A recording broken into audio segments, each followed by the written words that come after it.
Yeah, g'day, it's Chris O. Alright, well today has been a good day.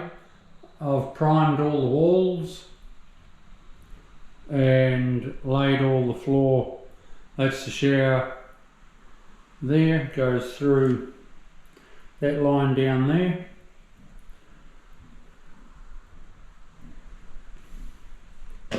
I've got to do the toilet, but I can go in there easily tomorrow and then do my cuts the next day.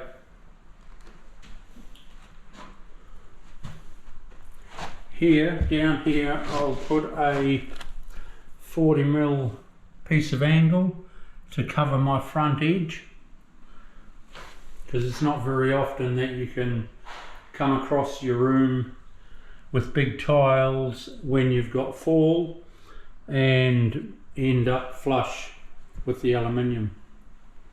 So I'll put another face piece on the front and we're laughing.